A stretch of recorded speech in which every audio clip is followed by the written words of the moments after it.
Hey everyone, it's VHS Massacre Radio. I'm your host Tom Seymour. And I'm your other host Ken Powell.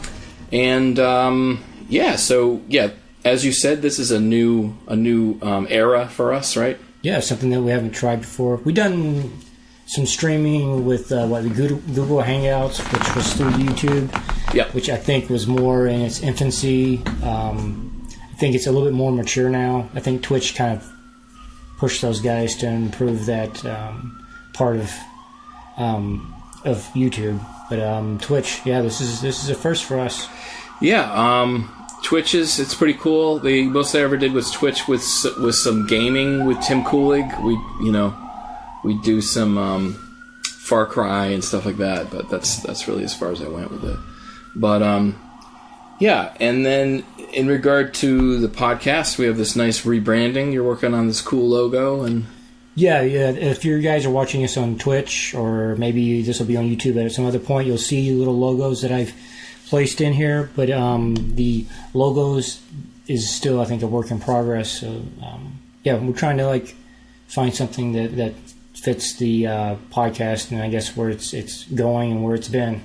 Right. And so, I guess before we start, we should talk about Joe Bob Briggs and Shudder, right?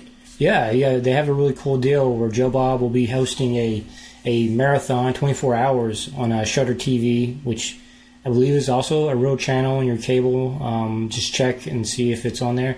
If not, if you got the internet, you can stream it as it's happening, all 24 hours. Yeah. I think there might even be a discount if you type in Joe Bob. We'll list that on the write up to the whatever episode. But yeah, in regard to, I guess for the for the Twitch audience who doesn't know us, we've been running a podcast for about 6 years called New York Cinema Radio, and we did this documentary called VHS Massacre, which Trauma picked up, and recently we decided that we were gonna start on a new doc, and then it made sense to rebrand the podcast VHS Massacre Radio because it's sort of really what we're interested in anyway. We talked about it. Kind of keeps us focused on an era that I think we both hold very dear. I mean, dear enough that we made a documentary about. And, yeah. That we've talked about. Now we're going to try to explore again. Yeah, I think there's more to be said there. So Debbie Roshan is signed on to help produce the doc and be in it. And then Joe Bob Briggs recently told Debbie that he was interested in coming back. So it's a really good start. And we're going to see what else we can do. I'd love to get Roger Corman really raise the bar, Yeah, I know. When we were finishing up the doc, the first one that we had talked about, some of the names that we would have liked to have gotten, Roger Corman being one of them, and there was a few others out there. So we'll see if we can get those guys. And I think it's really cool that the doc, the interview portion of it, really started with Debbie Roshan, and she's going to be the first interview for the sequel. Yeah, fitting place. Yeah, it makes sense to me. She sort of was I'd say a really strong help. She got Joe Bob the first time. Yeah, absolutely. And if you guys don't know, you can watch the documentary and see how much that meant to me personally as well, having Joe Bob. And that's why tonight's it's called The Last Drive-In with Joe Bob is such a big deal as well. I didn't think we were going to get another version of Monster Vision from Joe Bob, and we talked about that. I think after we done our interview with him, it was why don't Netflix or somebody else give him a show? And this is kind of them giving him a show. It's supposed to be a one-time deal, but I would love it if it turned into something bigger. Yeah, and it's weird. I don't know. I think that we were thinking what everyone who liked Joe Bob was thinking. Yeah. But I think you would point it out, as far as high quality video interviews, no one had. There was nothing on Joe Bob for a good decade or something before we started doing the New York cinema stuff. I think most of the stuff that I was finding was mostly related to his work on The Daily Show when he was doing God stuff. Yeah. And then occasionally there was some stuff where he would be at a convention or something like that. But as like a sit-down, full-length interview, nothing like that existed. I don't sound like we're tooting our own horn, and maybe there was something, we just missed it. But when we were doing our research, we didn't find anything. And so I think it's, since that point on, it looks like Joe Bob is like, it's the Joe Bob train is, full steam ahead. Yeah, I mean, to get something with Shudder, I mean, it makes a lot of sense. Joe Bob is sort of like the authority, really, on that sort of drive-in and B-movie, direct-to-video sort of era. Absolutely. I can't think of anyone more who has more in-depth knowledge. A true connoisseur. Yeah. Of B-movie. And then recently, I noticed Angry Video Game Nerd on VHS Massacre. They did an interview. And I love those guys. I love that show. I couldn't help but thinking, like, oh man, like, I don't know. There was something that made me feel like, we did it first. But the truth is, that's bullshit. The more Joe Bob interviews we can get, the better, because you can just listen to the guy. Yeah, absolutely. Forever. He's like so interesting. So that's exciting. Yes, starts at 9 p.m. So you got depends on whenever you're watching this, but you have, starting from now, about 5 hours to sign up. Yeah, sign up. You get the first week for free, first 7 days for free, and then you can do monthly. It's just like $4.99. So I think you could, in theory, just do a month, right? Yeah. They have two different deals. One's like $3.99 if you sign up for a full year, which you pay for the full year at one time, or you do $4.99, but that's like monthly. So if you don't like giving up basically $40 at one hit, do the $4.99. It's a little bit more expensive, but it's less, coming out of your check at once. Yeah, I think it's totally worth doing. And I'm excited. You signed up, I signed up, and we're gonna check it out later. Should be a lot of fun. Yeah, absolutely. So this week, do you want to tell us about the film we watched this week? Well, this film is actually also on Shudder. So if you sign up, you can watch it for free, and you can hear what we're talking about. Or if you're listening to us and you decide you don't want to see it, then I guess avoid it whenever you see the little thumbnail. The poster is really cool looking, though. But it's called The Bronx Warrior, and, well, actually 1990 Bronx Warrior. 1990. The Bronx Warrior. Bronx Warrior. Unlike last week's film, which had like a little bit of stock footage from New York City, this one actually has a lot more of the city. Yes. So it feels more like, it actually is the Bronx. But some of the shots I was looking at, it's like, it looked, sort of like this castle type thing overlooking Manhattan. I was like, isn't that like Roosevelt Island or some... It looked like they were in the East River at some point, Yeah, they probably cheated a little bit. They definitely cheated because, during my research, Wikipedia, 50% of it was actually shot in Italy because it was financed by Italy, and part of the deal is that 50% of your movie has to be filmed in Italy to receive any kind of credit. So this was this came out in 1982. It was directed by Enzo G. Castellari. And it stars Mark Gregory, Fred the Hammer Williamson, Vic Morrow, and others. I think the Hammer, he's probably the most recognizable, I think, face. And then Vic Morrow also, who, if you're into B-movies and that genre, I think most of us know the sad fate of Vic Morrow. What happened to Vic Morrow? He died on the set of Twilight Zone. He was decapitated by a helicopter whenever they were making the movie. Him and two children were killed. Yeah. It was a big deal. John Landis got sued. Oh, that was that John Landis. Wasn't it like a war thing? Or no? Yeah, they were shooting a war sequence. It's actually, his segment is in the movie still. I think it is maybe the last segment. It's about the guy who is like a racist. Then he ends up in like Vietnam.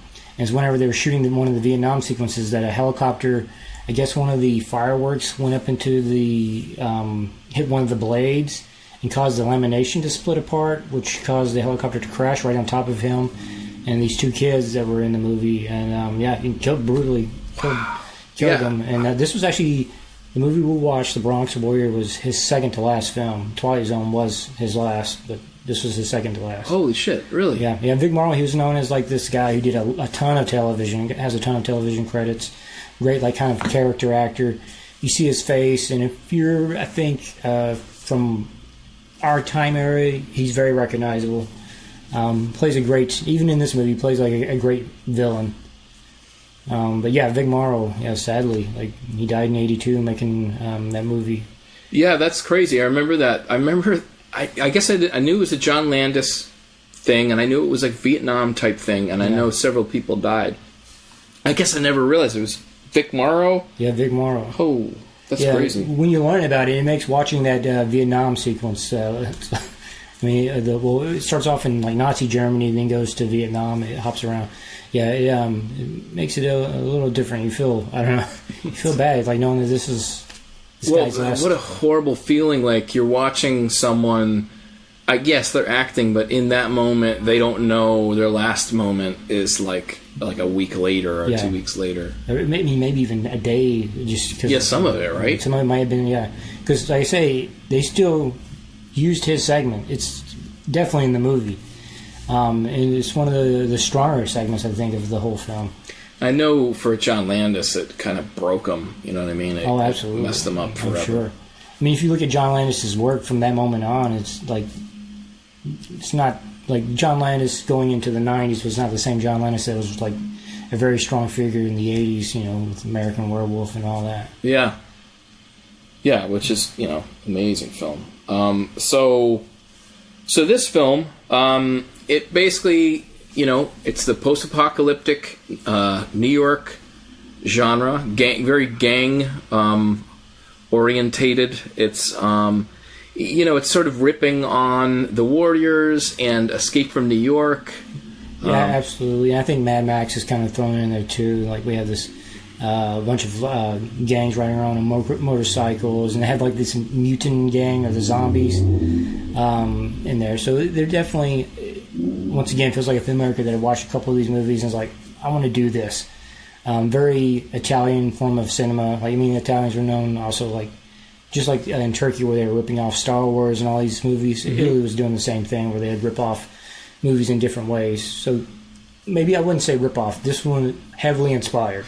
Yeah, you essentially have this, I believe it's a rich politician who stands to, owns the Manhattan Company, right? And then the daughter runs off into the Bronx, which, much like the Bronx Executioner, is also a sort of lawless no man's land, right? Yeah, well, yeah, they refer to no man's land.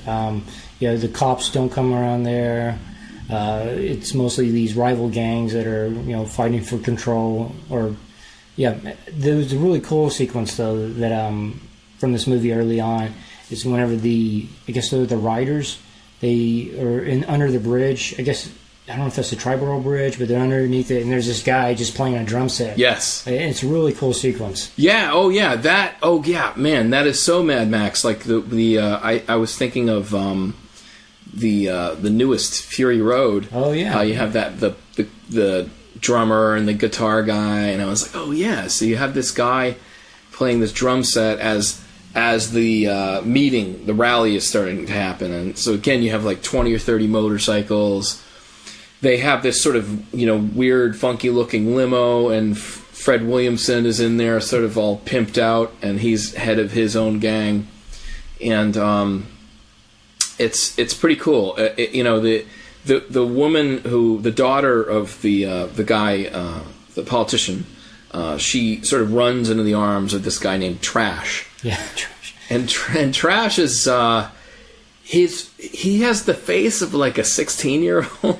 Yeah, my wife made the same comment. She's like, he looks like a child, but has the body of a full-grown man. Yeah, he has sort of these great pecs, these delicious pecs, and he's sort of tall, and he's wearing these like really tight sort of mom jeans. Do you know who I actually thought of whenever I saw this? there's always been this discussion of Tommy Wiseau's past. And I'm like, I can see Tommy Wiseau kind of in his face if, like, this guy went and had some bad plastic surgery in the late 90s. Mm-hmm. He definitely has, like, look at the two. I'm not saying that they are the same person, but I wouldn't be shocked. Yeah, and then also, I think he was wearing, they're definitely biker boots, but you get the feeling that he was artificially made taller. Taller, yeah. And he would walk very strangely, and there was something about it where you got that it was like a reference to like a Warriors type gang member. Yeah. Because in the 80s, apparently the only thing you needed to be in a gang is really skinny and maybe like a leather vest. The two least frightening things of anybody in a gang. And just a little bit of muscle, just a tiny bit. You know, like you can do like one pull-up. Like, okay, you're in. Well, you can see, like, when they cast this guy compared to all the other... There's, like, a ton of great character actors in it. Like we said, Vic Morrow, Fred Williamson's in there. There's a guy that kind of looks like Kurt Russell that's also in the gang. He's sort of like the right-hand man, but he's always, like, he was going behind Trash's back. Yeah, and he's wearing essentially a Nazi... There's no swastikas, but it is clearly a World War II... whatever, general's... officer's jacket. Yeah. Yeah, and there are a couple of other swastikas that appear on other people's... And they show them, and this gang is sort of the gang we're supposed to be cheering for, and I'm like, this makes it a little hard. It's kind of hard, yeah. The guy rolls out in a Nazi officer's uniform, and you're like, wait, what? Yeah, exactly. I felt the same way. I feel like they're definitely signaling that he was... a little... he's a turncoat, yeah. A turncoat, yeah. By having him wear the jacket. And the Nazi symbols that they showed in the movie never really have any other part in it, so I'm like... Yeah. Probably could have done without it. I don't know if that's some kind of Italy thing. Like, I mean, I don't know if Italy's history... Mussolini, I mean, they were kind of in tight with Hitler there. Yeah, because I don't know... I mean, with Germany, we know, like, their history in dealing with the Nazis after the war and the imagery and stuff is kind of like... It doesn't exist. It's illegal. Italy, I don't know if they have the same kind of, like, if they see the past the same way that the Germans try to kind of erase their own past. Yeah, it's a good question. And well, the Italian angle is absolutely fascinating anyway. It does remind me of these other films like, Troll 2 or Bronx Executioner, where there's just something missing about, like, culturally, it's not quite a total connection to American society. And I can't put my finger on it, but I think probably it's the dialogue. Like, it's dubbed, so these are Italian actors, except for Fred Williamson and probably Vic Morrow and a couple other people. Yeah, a couple other ones. I think there's Greg Eastman. I think he played there's a guy that runs around in an 18-wheeler. I can't remember the character's name. I think he was also an American actor, but there's very few American actors in there, so they're doing a lot of dub work. Yeah, I think maybe that's it. Some of the lines, like what we were just watching, one line was like, it was like when the cop, there's this police officer who intervenes, and his chief was like, he was like, I forget what he said, your record is bad. And that was sort of the whole line, and you're like, that's weird. Like, it's a thought that makes sense. That's a weird way to say it. It's vague. And I think there was a lot of that. There was a lot of lines that just sort of hung out there, and you're like, maybe this is to match up some of the voiceover work. Who knows? Yeah, it's like the most direct way of telling somebody, like, a thing. Like, your police record's bad. Yes, it is. Yeah, it's pretty weird. And the context of it was just off. But so you had a lot of, unlike Bronx Executioner, which was predominantly made of shots of people falling into the sand, this had a lot of pretty bad fight scenes, and especially the guy that plays Trash. You can tell that the choreography wasn't that great, and they're slowing stuff down, and it still looks awkward.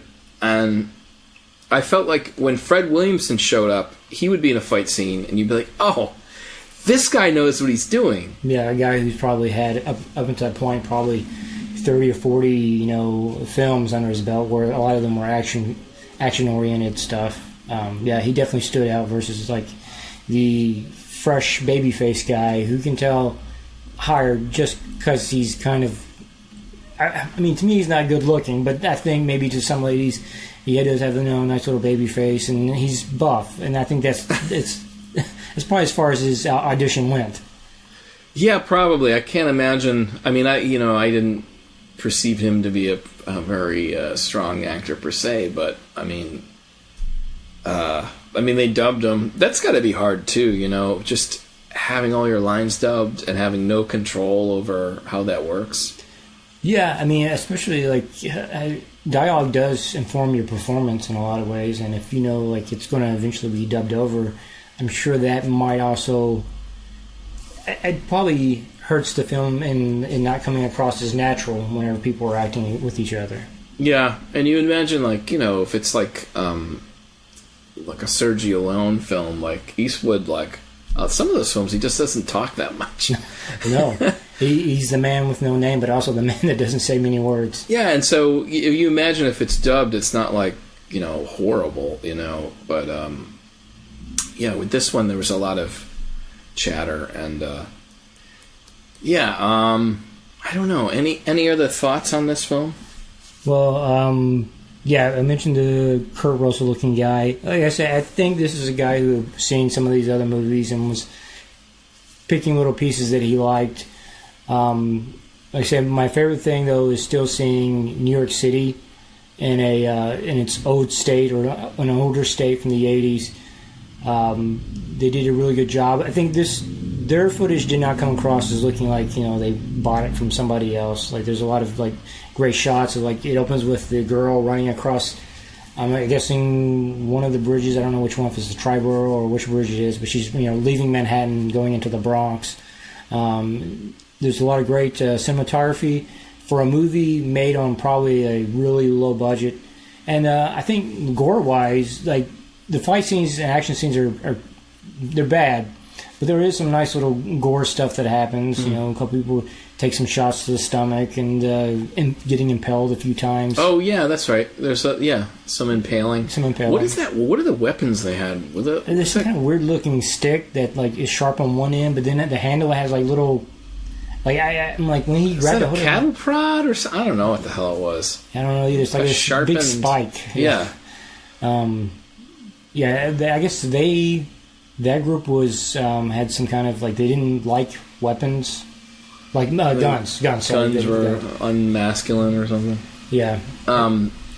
It's funny, the leader of the Manhattan Corps. I don't know, for some reason, I guess because of the age we live in, but got a Donald Trump vibe. Or I don't know, maybe I was imagining he was Donald Trump. Yeah, I got that. Yeah, for sure. It felt, and it could have very well been a reference to Donald Trump. Yeah, I mean, because Trump was definitely around in the 80s, and he was having his influence was definitely building at that point. Yeah, you really never know. I was thinking that there's a scene, let's say it's maybe towards the end, and they're fighting in what looks like sort of these catacombs, and it's definitely super old architecture. You can just tell this is some Italian,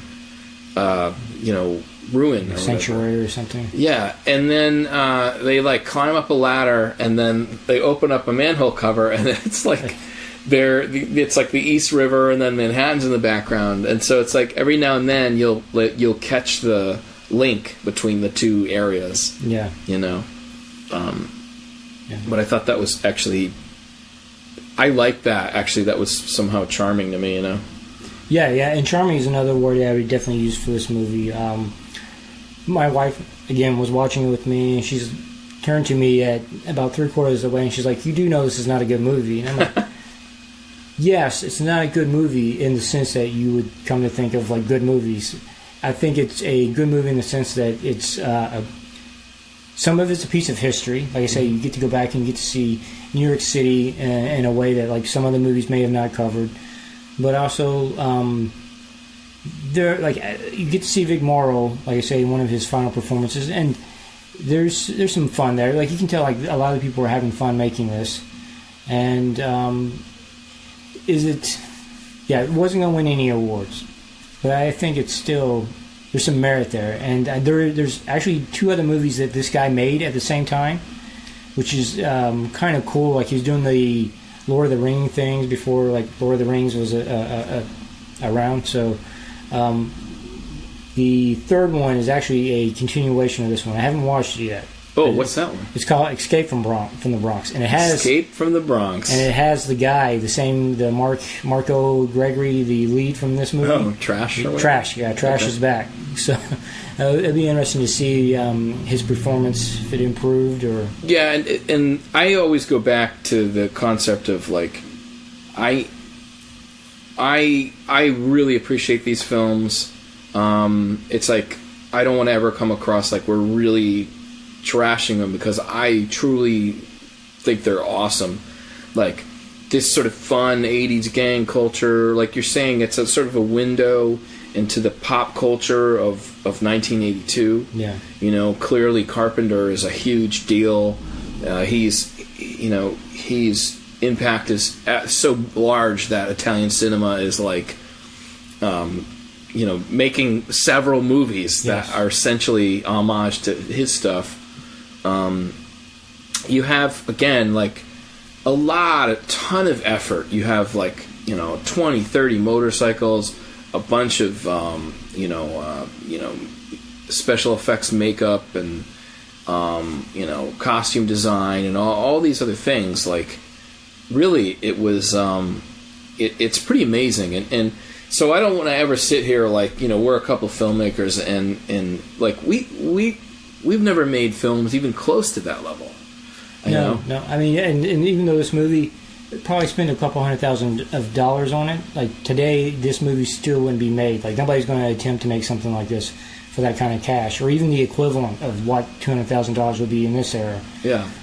So there's definitely a lot of ambition, and I feel like it's just a couple little things. Like, if it would have gone this way or that way, it could have made a true piece of cinema, like, not a true piece of cinema, but like a classic in the vein of like a Road Warrior or something like that. They were just, I think there's just a few things maybe off. A lot of it does come down to the dialogue, and the plot was a little bit like it was kind of hard to tell exactly what was the driving force. I mean, we knew we had this girl that the guy wanted to get back to the city, but it was hard to see exactly what they were trying to do. Yeah, this corporation. But I think there's sort of a dash of Romeo and Juliet in there. Yeah.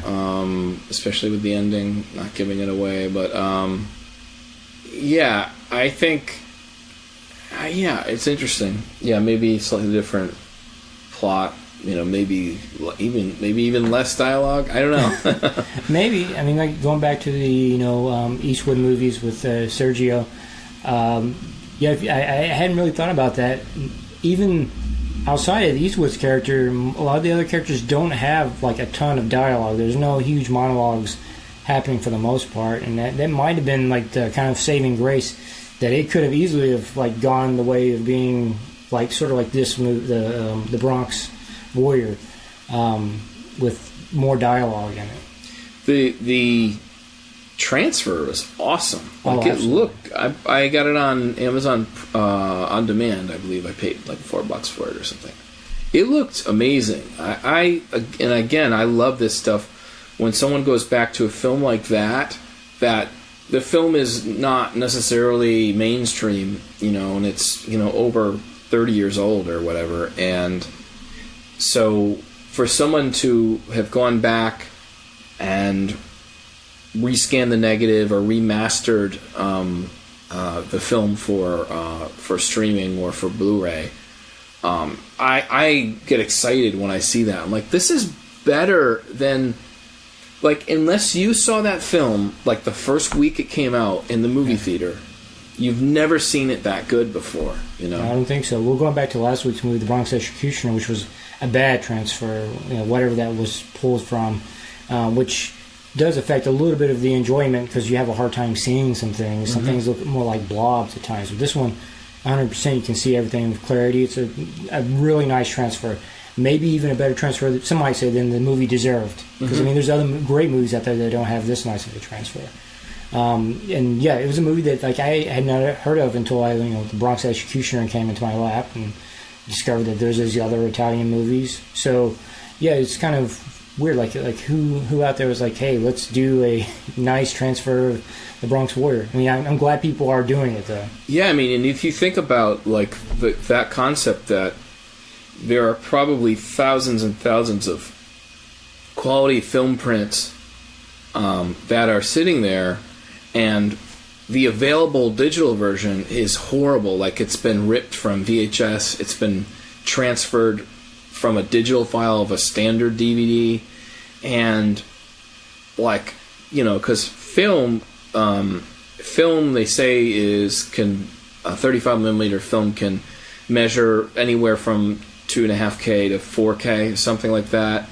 But then if you're actually scanning the negative, you're scanning, the grain is essentially silver deposits. So, it's not actual digital grain. So the point is, like, you can get a lot of extra resolution out of that. And so film was this amazing thing that super high quality, and we're really only now getting there digitally. And so, it's really wonderful. Like, and it just makes you worry. Like, what is out there right now that there's a shitty version of, that if someone doesn't do something about it, we're not going to have.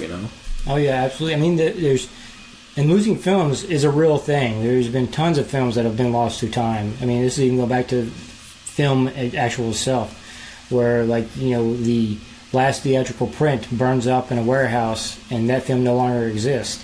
And occasionally you'll hear about a film print of something was discovered in a barn somewhere, but that doesn't happen very often. So we've seen it. Films can disappear off of the face of the earth to never be seen again. So, I applaud the people that are out there that are going through and scanning the film prints, or if they're only available through, video means, going through and, converting those to digital files, so they have a means to for people to see these. Even though, some might argue they're not films worth seeing, I argue that they definitely are. There's merit in I think any film. I think films that are, let's say, not as polished or not, or smaller or not in the mainstream, I think in a lot of ways say more about society than some of the mainstream stuff. Because some of the mainstream stuff is like straight down the middle. You're trying to appeal to the most people possible. And some of the cult stuff is really trying to capture just one area, right? One type of audience, and maybe it's like the gang, action genre or whatever. And when things don't hit right, like when something's just a little off in the film, to me it's sort of culturally significant. Like this film, 1990 Bronx Warrior, is like a slightly off version from Escape from New York, but it's fascinating because you see how something can be off.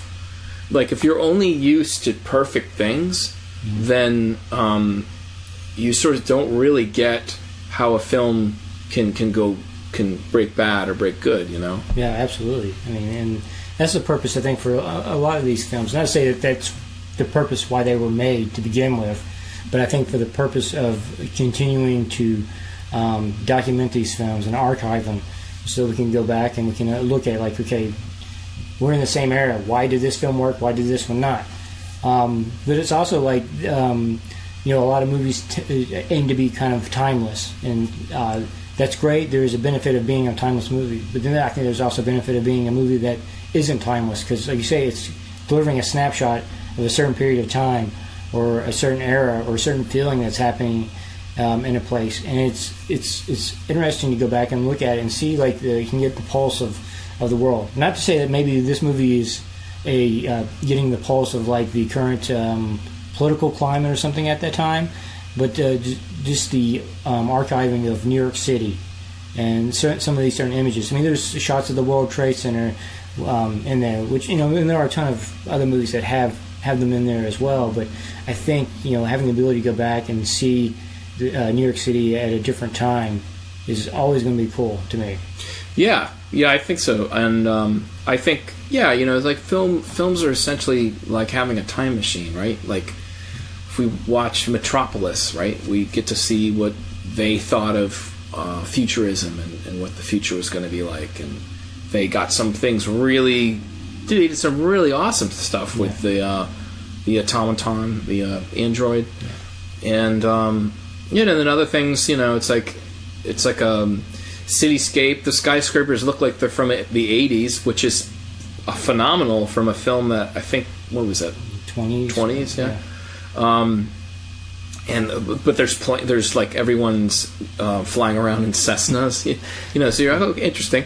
But that kind of thing I think is like really wonderful. And I don't know if that comes with age, but it's weird to me if let's say if someone who calls themselves like a cinephile or a lover of cinema, that they get weird about watching films that are older than like 10 years old. That's very weird to me. Yeah. I mean, me personally, there was a time where I kind of had an aversion for black and white films, just as a kid, because growing up, that was like my grandparents' movies, which like The Lone Ranger and things like that. So it wasn't until a few years, actually, I know. I mean, it started with, it's kind of corny, but it started with Citizen Kane. Citizen Kane was like the first like real black and white movie that I saw that was like, this is amazing. And then that kind of opened me up to a lot of other things where like King Kong is like in my top 10 movies of all time. Yeah. And it's for cinephile to call yourself a cinephile. I just think there's no way that you can limit yourself to a 10-year decade, especially if you're like current right now. Because I mean, I could argue that some of the worst movies have been made probably in the last 10 years, and not in the worst way of like the best of the worst type movies, but like just bad because they're so like shallow in a lot of ways. Yeah. I mean, they're like the way they have to advertise now is that you have to know what it is already. You have to know it by the title, and it's got to be something established. And even then, they have to sink $200 million in the advertising. So you need the most mainstream shit ever, and it can be really frustrating for someone like me to try to dig through and try to find some smaller, weirder films, But yeah, the whole thing is fascinating.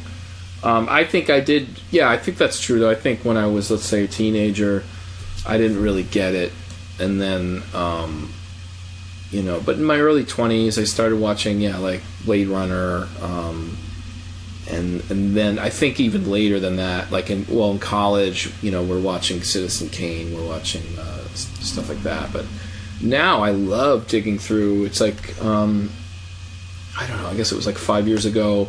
I think you introduced. I don't know if it was you introduced me to Night of the Hunter. Oh yeah, Night of the Hunter. Yeah. And I watched that, and I was like, "Oh my god, this is like one of the most beautiful films I've ever seen." Yeah, my reaction was the same thing too, because it wasn't until a few years, it was around the same time that I think I let you borrow my copy that I had just seen it, and I'm like, why is this movie not taught in every book? Why did I not just hear about this movie until like recently? And necessarily like I'm like this huge purveyor of all things cinema, but I like to think that I know a deal. Yeah. So I'm like, why had this movie never come across my lap? And because it's amazing. Like, I mean, between the cinematography to the character, the murderous guy, I can't remember his name, another character actor. And when he had the tattooed knuckles, it was the love and the hate, which is like so. I mean, it's a cliche now. Like, yep. For the prisoner with the love and the hate thing, and it's like this is the movie that like this is what they're copying. And the kind of like the creepy pasture and the stalking these kids and like the big shadows everywhere. It's just an amazing film, and if you haven't seen it, definitely go out there and find it. It's a masterpiece. Yeah, it really truly is. And it's weird how things like suss out like that what films are choosing to sort of be canon. Yeah. It gives hope too. Like there's still got to be like little golden nuggets out there that we haven't seen, because I mean we were when that movie came across my life, I was in my mid-30s already, so there's still got to be other things out there that we haven't seen. Maybe it's from another country or yep. Well, some other period. Stalker, I guess it's, I don't know how many years ago it's been, 3 or 4 years ago. I started seeing, like, you know, I was familiar with Tarkovsky and Solaris and things like that. I had seen Solaris, so I knew of Tarkovsky. I liked some of the stuff, but Solaris was still to me a sort of tough watch, you know. And you started seeing little things online. It's like, oh, did you, you know, what about this film Stalker? And you'd see a thumbnail from it. It's like one of the most beautiful shots you've ever seen. Like, what is this? And I remember like buying some weird, like, I had to buy you know, some Regency Criterion, or I don't think it was Criterion, but it was like some special edition, and watching a thing going, this is one of the craziest films, man. And it's just totally gorgeous. It actually, so Tarkovsky's Stalker changed the way I thought about filmmaking altogether, and it united Tarkovsky and Kubrick, and even to some degree Ridley Scott for me, as some of the best directors make films more about ideas than about storyline.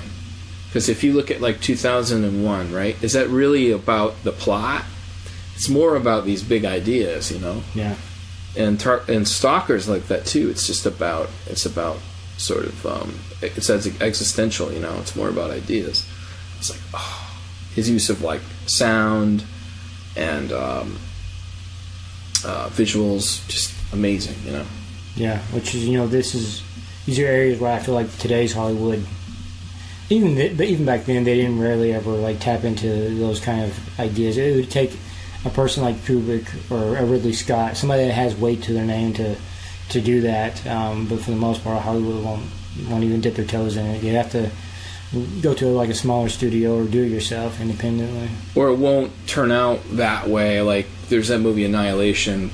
Clearly it's influenced by Stalker, but it couldn't quite be Stalker. They had to make it sort of like Aliens. Like, it, you know, they couldn't really make it the true sort of artistic endeavor. It had to sort of be a bit of jump scare and stuff like that, even though I thought it was very good, you know. Mm-hmm.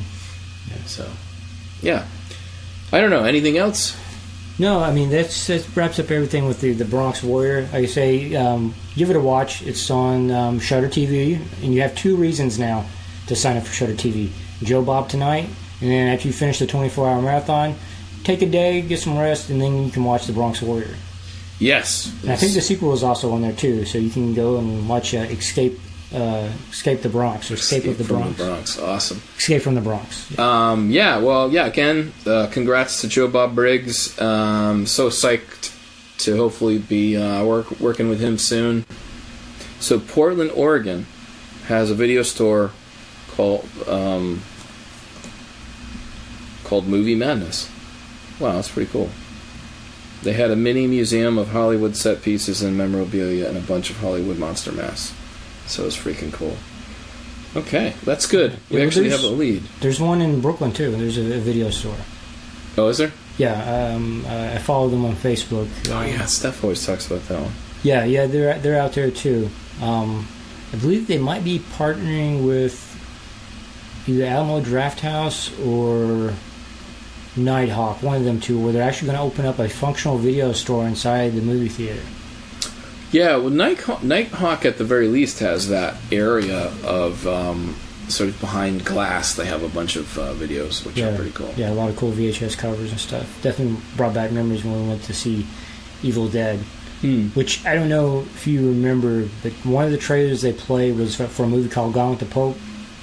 Yes, Gone with the Pope. So I got that on Blu-ray. I haven't watched it yet, so maybe down the pipe at some point we can watch that and review it. Yeah, that was one that I remember you talking about. And I was so excited. We ever got our hands on it? Yeah. Well, they didn't release the Blu-ray until a couple of years ago. Like, I guess there's kind of in limbo. They were still working on it. For you guys that don't know, Sylvester Stallone's son, I can't remember his son's name, but he was a huge like Grindhouse fan, and he started this company that were like cleaning up film prints. And something that we just talked about, like archiving. And Gone with the Pope was one of these films that he had been working on up until his Sage Stallone, up until his death, which I think he died in 2012. And so I think from that moment on, it was kind of like floating out if it was ever going to come out or not. But it eventually did. I still haven't watched it yet, so this would be a perfect time, maybe in a few weeks, to give it a watch. That's pretty fascinating. Yeah. Okay, well, hey everyone out there and on the internet, thanks for listening. I'm your host, Tom Seymour. And I'm your other host, Ken Powell. Check you later.